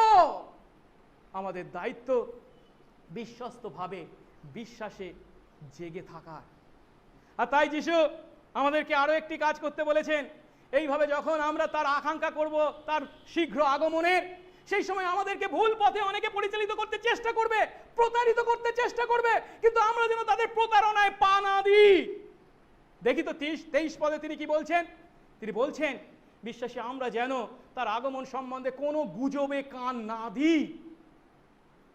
23 পদ, তখন লোকেরা তোমাদের বলবে দেখো ওখানে, দেখো এখানে, কিন্তু যিশু তাদের কি বলছেন, যেও না, তাদের অনুসরণ করো না। অর্থাৎ তার প্রেরিত শিষ্য বা তার বিশ্বাসী সন্তান আমরা যখন ভয়ঙ্কর অন্ধকারময় দিনের মুখোমুখি হয়ে বা অন্য কোনো কঠিন পরিস্থিতিতে প্রভুর চূড়ান্ত আগমন শীঘ্র কামনা করব, আন্তরিকভাবে কামনা করব, আমাদের সেই পরিস্থিতি দেখে প্রতারকরা কি করবে, যিশুর দ্বিতীয় আগমন সম্পর্কে নির্দিষ্ট সময় বা নির্দিষ্ট স্থানের কথা আমাদের বলবে, আসলে যা মিথ্যা বিবৃতি, মিথ্যা কথার দ্বারা আমাদেরকে ভুল পথে পরিচালিত করবে। কেবল তাই নয়, কেবল যীশু খ্রিস্টের আগমনের দিন বা স্থান বলবে তা নয়, তার সঙ্গে সঙ্গে আরো কি বলবে, তারা বলে আমি খ্রিস্ট, আমি পুনরাগমন করেছে, দ্বিতীয় আগমনের যিশু। নিজেদেরকে খ্রিস্ট বলে পরিচয় দিয়ে আমাদেরকে ভুল পথে পরিচালিত করতে চেষ্টা করবে। কিন্তু যিশু তার শিষ্যদেরকে তথা আজ আমাদেরকে সতর্ক করেছেন, আমরা যেন তাদের সেই সমস্ত মিথ্যা বিবৃতিতে প্রতারিত না হই। আর আমরা মণ্ডলীর ইতিহাস ভালো করেই জানি, আর মণ্ডলীর ইতিহাস আমাদের কাছে হাজার হাজার সাক্ষ্য দেয় যিশুর এই ভবিষ্যৎবাণী কিভাবে পূর্ণ হয়েছে। যিশু স্বর্গারোহণের দিন থেকে আজ পর্যন্ত শত শত ভক্ত ভাববাদী ও খ্রিস্টানির আগমন ঘটেছে, যারা খ্রিস্ট বিশ্বাসীদের কাছে যিশুর দ্বিতীয় আগমনের দিন সম্পর্কে মিথ্যা ভাববাণী করেছে। অনেক কথা যদিও আমি বলতে পারি, একটা মাত্র আমি উদাহরণ দিচ্ছি। সেভেন্থ ডে অ্যাডভেন্টিস্ট নামে পরিচিত যে খ্রিস্টীয় সম্প্রদায়, যা শুরু হয়েছিল উইলিয়াম মিলারের মাধ্যমে, তিনি ঘোষণা করেছিলেন কি জানেন, 1843 খ্রিস্টাব্দের 21শে মার্চ যিশুর দ্বিতীয় আগমন ঘটবে। হলো না? তখন তার অনুসরণটা করলো, আরেকটু ভালো করে দেখুন, আপনি কোনো ভুল হয়তো করেছেন, কোন দিনে হবে। তখন তার পরের বছরের কথা বললো, 1844 খ্রিস্টাব্দের 22 অক্টোবর তা কি পূর্ণ হয়েছে? হয়নি, হতে পারে না। কেন? যিশু তার দ্বিতীয় আগমনের দিনক্ষণ সম্বন্ধে আমাদের কি শিক্ষা দিয়েছেন? বাইবেল কি বলে? মথি 24 অধ্যায় 36 পদে যিশু আমাদেরকে বলছেন, সেই দিনের বা সেই সময়ের কথা কেউই জানে না, স্বর্গের দূতেরাও জানে না, পুত্রও জানেন না, কেবল পিতা জানেন। আর তাই এখানে যিশু কি বলছেন? তারা বলবে এখানে, তারা বলবে ওখানে, তারা বলবে এই দিনে, তারা বলবে ওই দিনে, তারা বলবে আমি খ্রিস্ট। কিন্তু যিশু আমাদের কি বলছেন? যেও না, তাদের অনুসরণ করো না। সাম্প্রতিক ঘটনা, এখন চীন দেশও এর পুনরাবৃত্তি ঘটেছে। চীন দেশ থেকেও একটা ভ্রান্ত শিক্ষার আমদানি ঘটেছে। অনেক আমদানি ঘটছে, তার মধ্যে আরেকটা আমদানি, সেটা কি না, তারা বলছে যিশু পুনরায় মহিলা যিশু হয়ে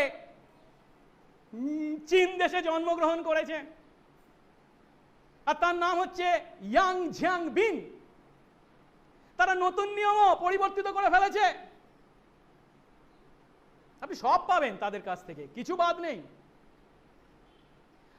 আর আমাদের উত্তর পূর্ব ভারতে অর্থাৎ নাগাল্যান্ড, মিজোরাম, মেঘালয়ের খ্রিস্ট বিশ্বাসীরা তাদের এই ভ্রান্ত শিক্ষার ফলে বিভিন্ন সমস্যার মুখোমুখি হয়েছে আজ। শুধু কি তাই, আমি যদি একটু চোখ কান খোলা রাখি, দেখতে পাই আজকের দিনে আমাদের চারপাশে কত ভ্রান্ত শিক্ষা আছে। এমনকি দক্ষিণ কোরিয়া থেকেও অনেক ভ্রান্ত শিক্ষার আমদানি এই ভারতবর্ষের বুকে, কলকাতার বুকে চলছে, রমরমা চলছে। তথাকথিত সিয়ন বলে পরিচিত এক ধর্মীয় সংস্থা কি বলছে না, যিশু খ্রিস্টের বাবা মারা বা খ্রিস্ট ইত্যাদিরা তাদের দেশে জন্মগ্রহণ করেছে, তারা তাদের কথা প্রচার করতে আমাদের দেশে এসেছে। আবার এক ভ্রান্ত শিক্ষকরা আছে যারা বলে কি, তারা শুধু খ্রিস্ট বিশ্বাসীদের কাছেই যায়, আর তাদেরকে কি বলে, আপনি কি পরিত্রাণ পেয়েছেন? নিশ্চয়তা আছে।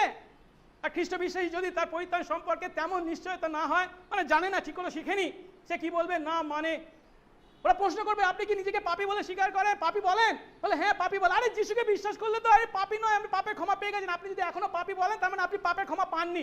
মানে কি, যিশুকে বিশ্বাস করলেও পাপ করলে আর পাপ হয় না, আপনি পাপ করার লাইসেন্স পেয়ে গেছেন। এই শিক্ষা দিচ্ছে। এখন এমন পরিস্থিতিতে খ্রিস্ট বিশ্বাসী আমাদের করণীয় কি? এই সমস্ত ভ্রান্ত শিক্ষার কথা শুনে আমরা কি অবাক হব? এটা কি কখনো হতে পারে? না, অবাক হবার কিছু নেই। কারণ যিশু নিজেই এ বিষয়ে আমাদের কাছে ভবিষ্যৎবাণী করে গেছেন। তিনি তাদের আগমন যে ঘটবে, আমাদেরকে তারা প্রতারিত করতে চাইবে, সে কথা বলে গেছেন। কিন্তু বলছেন কি, তোমরা জেগে থাকো, তাদের চিহ্নিত করো, তাদের যেও না, তাদের অনুসরণ করো না। এখন তাদের ভ্রান্ত শিক্ষাকে চিহ্নিত করতে হলে কি দরকার? দুটি বিষয়। প্রথমটি, আমাদেরকে নিজেদেরকে ঈশ্বরের বাক্য সঠিকভাবে অধ্যয়ন করতে হবে, জানতে হবে। তারা যেটা বলছে সেটা সত্য না মিথ্যা আমরা জানবো কি করে? বুঝবো কি করে? আমরা নিজেরাই যদি সত্য ঈশ্বরের বাক্য না জানি, না শিখি। প্রথমত আমাদেরকে ঈশ্বরের বাক্য সঠিকভাবে অধ্যয়ন করতে হবে, জানতে হবে। আর দ্বিতীয়ত, তার দ্বিতীয় আগমনের জন্য আমাদের সর্বদা সব সময় প্রস্তুত থাকতে হবে। প্রভু আশীর্বাদ করুন আমরা যেন শিষ্যদের ন্যায় তার দ্বিতীয় আগমনের জন্য আন্তরিকভাবে কামনা করি। সেটা যেন আমাদের ইচ্ছা হয়, ইচ্ছা থাকে, বিশ্বাস করি, প্রার্থনা করি। কিন্তু আমরা কখনো সেই দিনের বিষয় ভবিষ্যৎবাণী করতে পারি না, কিংবা অন্যদের ভবিষ্যৎবাণীতে কান দিতে পারি না। আর তাই যিশু আজ আমাদেরকে বলছেন এই বাক্যের মাধ্যমে, তার দ্বিতীয় আগমন সম্বন্ধে অন্যদের গুজবে আমাদের কান দেওয়ার কোনো প্রয়োজন নেই। কেন?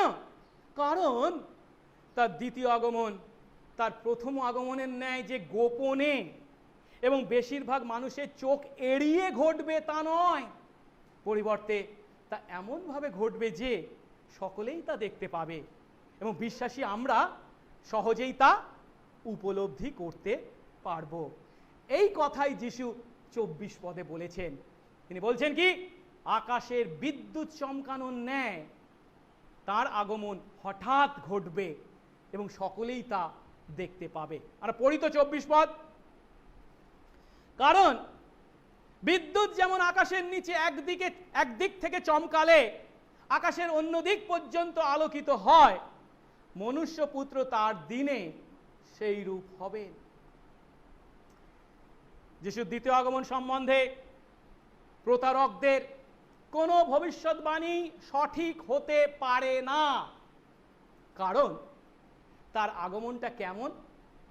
অকস্মাৎ, হঠাৎ, এবং তা সকলেরই চোখে ধরা পড়বে। এখানে যিশু তার দ্বিতীয় আগমনকে আকাশে বিদ্যুৎ চমকানোর সঙ্গে তুলনা করেছেন। আচ্ছা, একটু বিদ্যুৎ চমকানোটাকে একটু চিন্তা করে দেখি। 1 নম্বর, আকাশে যখন বিদ্যুৎ চমকায় আমরা কি সে সম্বন্ধে কোনো ভবিষ্যৎবাণী করতে পারি কখন চমকাবে? না। দ্বিতীয়ত, এই বিদ্যুৎ চমকানোর ঘটনা কি দীর্ঘ সময় ধরে, মুহূর্তের মধ্যে ঘটে, ধীরে ধীরে ঘটে, ক্রমশ ধারাবাহিকভাবে ঘটে না, এক মুহূর্তে। এবং তৃতীয়ত, আকাশের এক প্রান্তে বিদ্যুৎ চমকালে অন্য প্রান্ত পর্যন্ত তা আকাশকে আলোকিত করে। ঠিক একইভাবে আমাদের প্রভুর আগমন হবে বা পুনরাগমন হবে হঠাৎ, মুহূর্তের মধ্যে, কোনো পূর্ব বিজ্ঞপ্তি না জানিয়ে। মতি 24 অধ্যায় 44 পদে এই কথাই যিশু বলেছেন, যে সময় তোমরা মনে করবে না সেই সময়ই মনুষ্যপুত্র আসবেন। আবার প্রথম থিসসলুনিকে 5 অধ্যায় 2 পদে তিনি বলেছেন, পৌল বলেছেন, রাতে যেমন চোর আসে তেমনি প্রভুর দিন আসছে। একইভাবে প্রভুর আগমন যখন হবে এমন পরিষ্কারভাবে তা ঘটবে যে প্রত্যেক সত্য বিশ্বাসী তাকে তাদের রাজার আগমন হিসাবে চিনতে পারবে। এই সত্য যখন আমরা উপলব্ধি করি তখন বিশ্বাসী আমাদের হৃদয় সবসময় সেই হৃদয়কে অধ্যয়ন করার, সমীক্ষা করার প্রয়োজন আমাদের আছে। অর্থাৎ আমাদের প্রভুর সঙ্গে মিলিত হওয়ার জন্য আমাদের প্রতিটি মুহূর্তে প্রস্তুত থাকতে হবে। তার আগমন যেহেতু হঠাৎ ঘটতে চলেছে, সেহেতু আমরা কখনো এমন কথা বলতে পারি না, এমন কাজ করতে পারি না যা কিনা হঠাৎ তার আগমন হলে তার সামনে আমরা লজ্জায় পড়ে যাই। এই কথাটাই খুব সুন্দরভাবে প্রকাশিত বাক্য 16 অধ্যায় 15 পদে বলা হয়েছে। প্রকাশিত বাক্য 16 অধ্যায় 15 পদে বুঝি বলছেন, দেখো আমি চোরের ন্যায় আসছি। ধন্য সেই ব্যক্তি যে জেগে থাকে, নিজের কাপড় পরে থাকে, সে যেন উলঙ্গ হয়ে না বেড়ায়। যদি উলঙ্গ হয়ে বেড়ায় তাহলে কি হবে? লোকে তার অপমান দেখতে পাবে। অর্থাৎ প্রতিটা মুহূর্তে আমাদেরকে সজাগ থাকতে হবে, জেগে থাকতে হবে, প্রস্তুত থাকতে হবে। আমাদের এমন কথা, এমন কাজ আমরা যেন কখনো না করি সেই মুহূর্তে যদি তার আগমন হয় আমাকে লজ্জায় পড়তে হয়। প্রশ্ন, আমরা কি তার দ্বিতীয় আগমনের জন্য প্রস্তুত আছি? কিন্তু খুবই দুঃখের বিষয় জানেন, খ্রিস্ট বিশ্বাসী বলে অনেকেই পরিচয় দেয়, কিন্তু যিশুর দ্বিতীয় আগমনকে অনুমানমূলক, অলিক, কল্পনা প্রসূত বা অবাস্তব জ্ঞান করে, তুচ্ছ জ্ঞান করে। কিন্তু আমরা যদি সত্যি খ্রিস্ট বিশ্বাসী হই, সেই যিশুর সঙ্গে যদি প্রত্যহ ঘনিষ্ঠভাবে জীবনযাপন করি, তাহলে আমরা কখনো তার দ্বিতীয় আগমনের প্রতিজ্ঞাকে হালকাভাবে নিতে পারি না। তিনি যেমন প্রতিটা প্রতিজ্ঞা আমাদের জীবনে পূর্ণ করেছেন, দ্বিতীয় আগমনের প্রতিজ্ঞাও তিনি নির্দিষ্ট সময়ে, তার নির্দিষ্ট সময়ে, পিতা ঈশ্বরের নিরূপিত সময়ে তার কথা মতো পূর্ণ করতে চলেছে। কিন্তু একটি বিষয় বলে যিশু ঈশ্বরের রাজ্যের আগমন সম্বন্ধে তার শিক্ষাকে শেষ করেছেন, যেটা আমরা 25 পদে পাই। সেটা কি? কিন্তু এ সমস্ত বিষয়ের পূর্বে একটা গুরুত্বপূর্ণ ঘটনা অবশ্যই ঘটবে। আর সেটা কি? যিশুর গৌরবপূর্ণ দ্বিতীয় আগমনের জন্য তাকে তার প্রথম আগমন দুঃখ ভোগের দ্বারা শেষ করতে হবে, তার নিজের জাতির মানুষের দ্বারা অগ্রাহ্য হতে হবে। দেখি তো 25 পদ। কিন্তু প্রথমে তাকে মানে মনুষ্যপুত্রকে, খ্রিস্টকে বা যিশুকে অনেক দুঃখ ভোগ করতে হবে এবং এই কালের লোকদের কাছে তাকে অগ্রাহ্য হতে হবে। যিশু এই পদে এমন একটি সত্য প্রকাশ করেছেন যে সত্য প্রেরিত শিষ্যদের পক্ষে উপলব্ধি করা বা মেনে নেওয়া খুব কঠিন ছিল। কারণ তারা অন্য ইহুদিদের নয় আশা করেছিল কি, তুমি খ্রিস্ট, তুমি এসেছো, তুমি ঈশ্বরের রাজ্য স্থাপন করবে, এবার তুমি সিংহাসনে বসবো, আমি তোমার ডান দিয়ে বাঁ দিকে, এবারে আমরা জয় জয়কার করব। কিন্তু যিশু কি বলছেন? ওরে না, আমি যে রাজ্য স্থাপন করতে পৃথিবীর মাটিতে এসেছি, তোদের চিন্তায় সেই ধরনের বাহ্যিক দৃষ্টি নন্দনকারী এখন জাঁকজমকপূর্ণ রাজ্যত্ব নয়। আমার রাজ্য তোদের হৃদয়ে স্থাপিত করার জন্য শান্তি, ভালোবাসার সেই রাজত্ব, পবিত্রতার সেই রাজত্ব, তোরা ঈশ্বরের সন্তান হয়ে ঈশ্বরের গৌরবার্থে জীবনযাপন করবি। আর সেই রাজ্যের পরিসমাপ্তি যখন ঘটবে, এই পৃথিবী থেকে পাপ অপসারিত করব আমি, তখন আমি আসবো দ্বিতীয়বারের জন্য।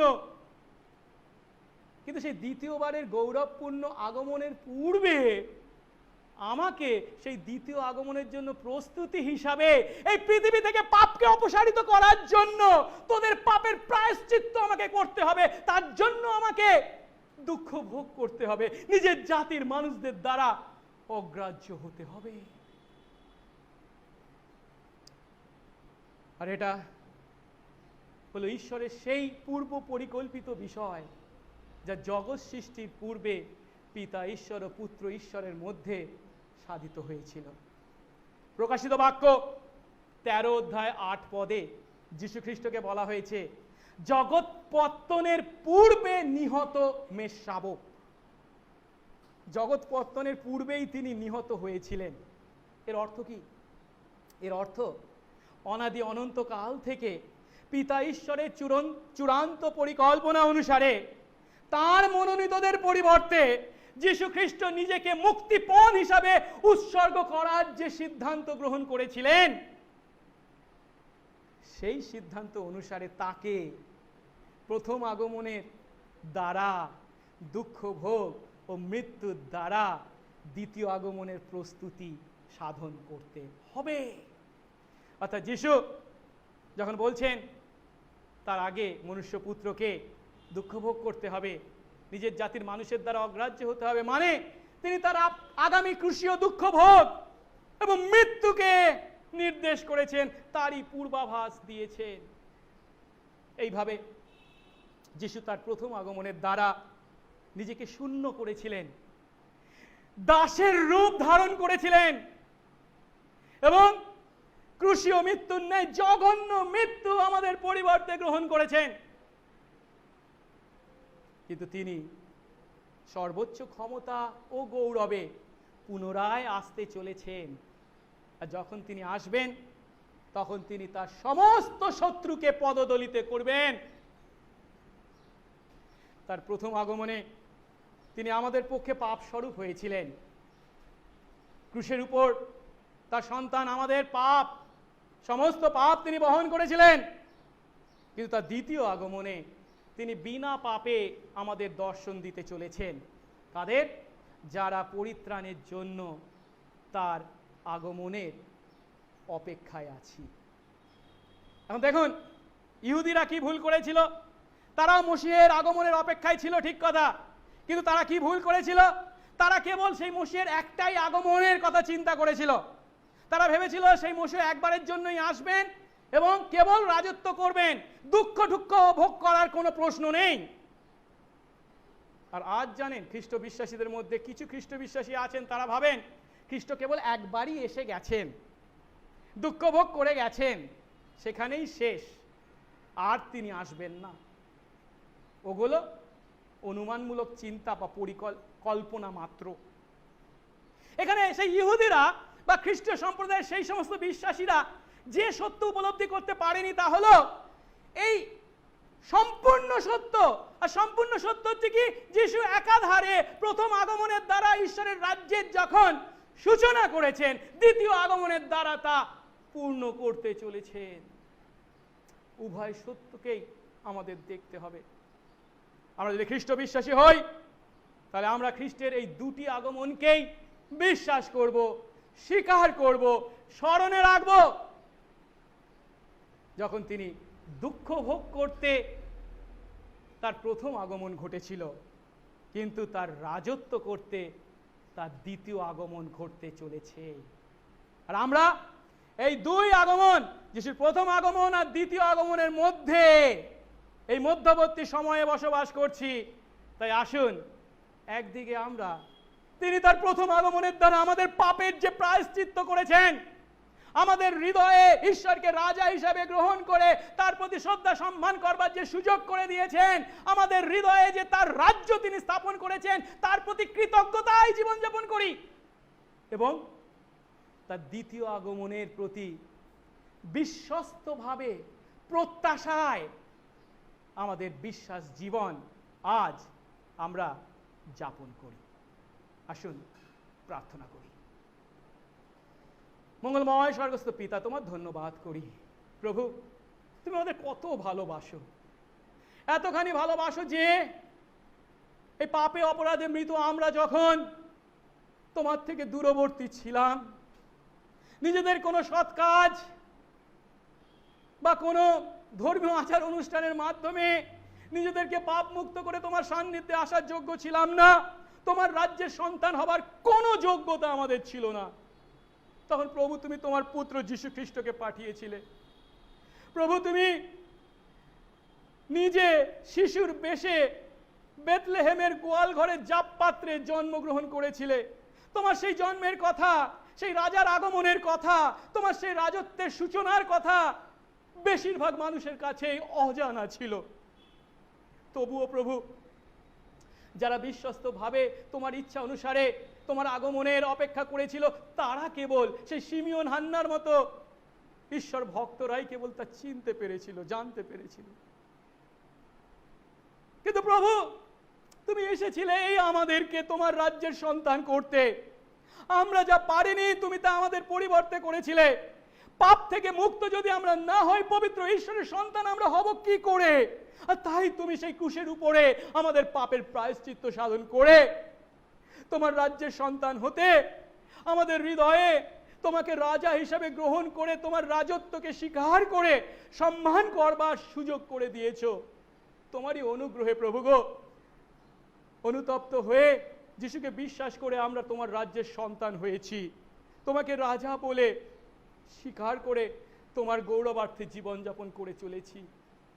কিন্তু প্রভু, এই পৃথিবীর মাটিতে যখন আমরা বিভিন্ন কঠিন পরিস্থিতির মুখোমুখি হই, তখন প্রভু আমরা তোমার সেই দ্বিতীয় আগমনকে শীঘ্র কামনা করি, এই পরিস্থিতি থেকে আমাদের উদ্ধার করবার জন্য কাকুতি জানাই। কিন্তু প্রভু, তুমি পিতার নিরূপিত সময়ের আগে আসতে পারো না।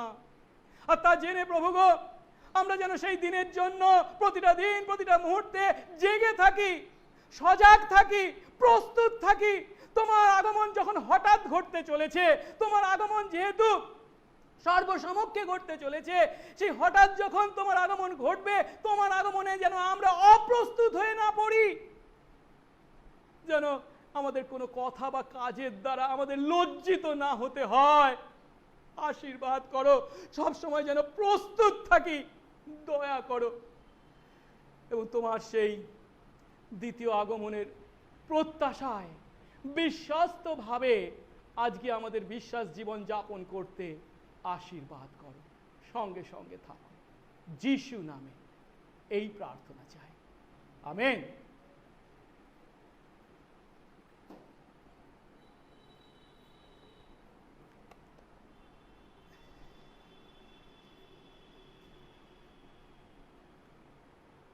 আসুন এই সময় আমরা প্রভুর প্রশংসার্থে গান করি।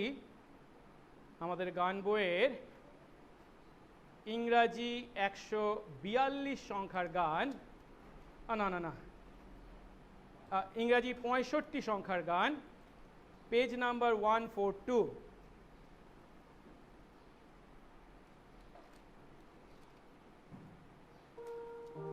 খ্রিস্ট শরীর আত্মার চিকিৎসক।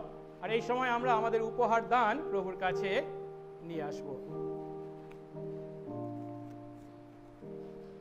খ্রিস্ট শরীর আত্মার চিকিৎসক, প্রাণ শীতলকারী যিশু, শোক ব্যথা দুঃখ বিনাশক, প্রেম সুধা পূর্ণ যিশু।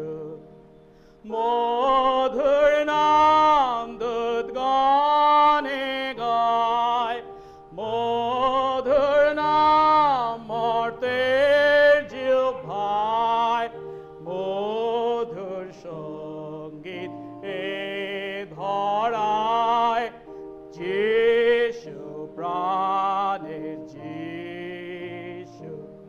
পাপ তাপ সব করেন বিমোচন, পাতকের বন্ধু যিশু। দেন দিনে স্বর্গ নিকেতন, স্বর্গনাথ প্রভু যিশু। মধুর নাম দূত গানে গায়, মধুর নাম মর্তের জিহ্বায়, মধুর সঙ্গীত এ ধরায়, যিশু প্রাণের যিশু। আসুন তাহার নিমন্ত্রণ, ডাকিছেন তোমায় যিশু। পরিত্রাণ লয়ে অনুক্ষণ দাঁড়ায়ে আছেন যিশু।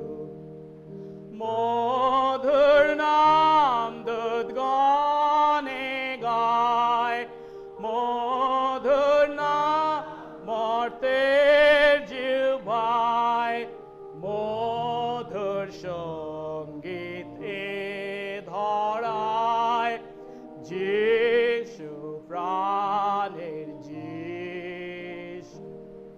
হোক তোমার স্তম্ভে বলিমেষ, হে বিশ্বাস পাত্র যিশু। তোমার ওই নামের গুণ অশেষ, প্রাণ ভালোবাসেন যিশু। মধুর নাম দূত গানে গায়, মধুর নাম মর্তের জিহ্বায়, মধুর সঙ্গীত এ ধরায়, যিশু প্রাণের যিশু। হয় দেহ যবে বিসর্জন, হেরিব নেত্রে যিশু। করিব তাহার সংকীর্তন, জয় যিশু প্রাণের যিশু। মধুর নাম দূত গানে গায়, মধুর নাম মর্তের জিহ্বায়, মধুর সঙ্গীত এ ধরায়, যিশু প্রাণের যিশু।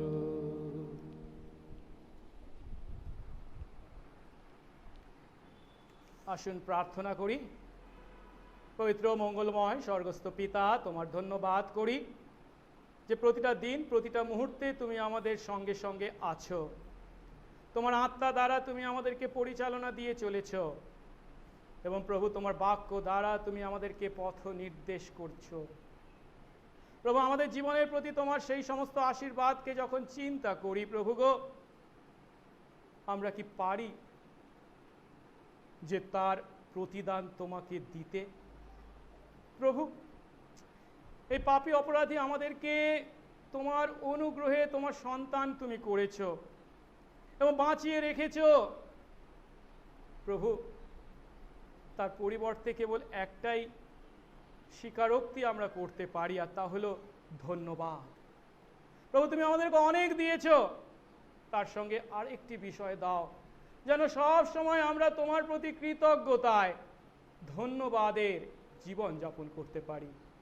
আর সেই ধন্যবাদেরই নিদর্শন স্বরূপ যখন প্রভু আমরা এনেছি আমাদের দশমাংশের দান, ধন্যবাদের দান, মণ্ডলীর বিভিন্ন দান তোমার কাছে তুমি গ্রহণ করো, তোমার রাজ্য ধার্মিকতার কাজে ব্যবহার করো এবং তুমি উচ্চীকৃত ও গৌরবান্বিত হও। যিশু নামে এই প্রার্থনা চাই, আমেন। এক্ষণে আমাদের একমাত্র ত্রাণকর্তা প্রভু যীশু খ্রিস্টের অপার অনুগ্রহ, পিতা ঈশ্বরের অসীম প্রেম, পবিত্র আত্মার শান্তি, সহভাগিতা ও আনন্দ বিশ্বাসে আমাদের প্রতি এবং এই অঞ্চলে প্রভুর মনোনীত প্রত্যেকটি আত্মার প্রতি এবং আজ অনলাইনে আরাধনাকারী সমস্ত বিশ্বাসীর প্রতি আজ থেকে অনন্তকাল পর্যন্ত বিরাজিত হোক, আমেন।